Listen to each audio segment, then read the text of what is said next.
If sticking to your diet feels impossible, you're not the problem. Your approach is. So, the first issue I usually see is lack of awareness. Not having awareness around your quality, quantity, and intent of your food. Why does this happen? Busy schedules, family obligations, it could be from career as well. All those things combined, whatever it may be, it causes you to allow your nutrition to usually slip through the cracks. So you just skip meals or you just eat whatever's convenient. And usually the quality, quantity, and intent around your meals slips. So the simple solution is to track what you eat for 3 to 7 days.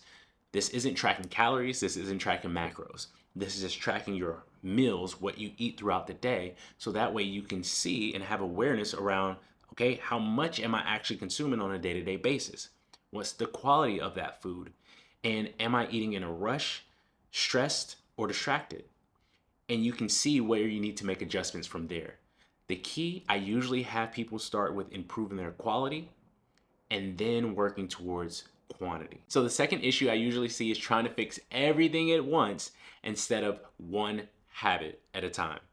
I get it. I've done this plenty of times myself, but again, you can stick to this maybe for 2 weeks, maybe for a month, but guess what happens? You go right back to eating the same way that you did before. And then this just starts that vicious cycle of, okay, that didn't work for me. But the issue wasn't the thing that you tried, it was the way that you approached it. So, what's the fix here? Is choosing one high impact habit and just track that for or do that for 4 to 6 weeks and build the next habit from there as long as it was consistent. So, this can look like having protein at every meal, making sure that I eat at least 3 meals per day, making sure that I take my time with my meals, making sure I chew my food properly. Any of those habits are perfectly fine to start with and build from. You want to choose a habit that's going to have high impact on your ultimate goal so that way you can make adjustments as needed whenever life throws a curveball at you. The third and final issue is not being able to build a balanced plate or just knowing how to build a balanced plate. And this can vary depending on what you are trying to accomplish or what you want to eat as far as the ratios. But in a simple manner, you want to build a balanced plate first and then change it up as you go. You don't have to stick with that forever.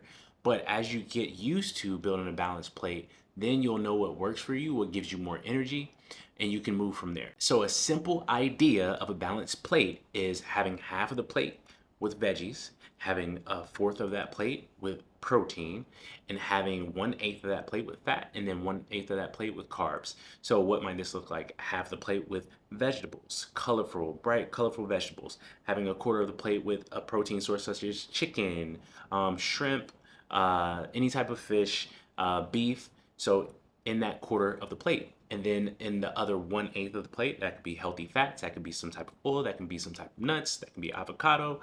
And the other quarter can, or the other eighth, can be some type of carbohydrate. Now, that can be brown rice, that can be rice, that can be potatoes, whatever you decide to put there. The reason, again, the whole entire balance is you're getting everything in and you're seeing how your body responds to that balanced plate. So if you improve your awareness, build one high impact habit at a time, and know how to build a balanced plate, your nutrition habits become automatic instead of stressful. Again, thanks for watching, and I'll see you in the next one.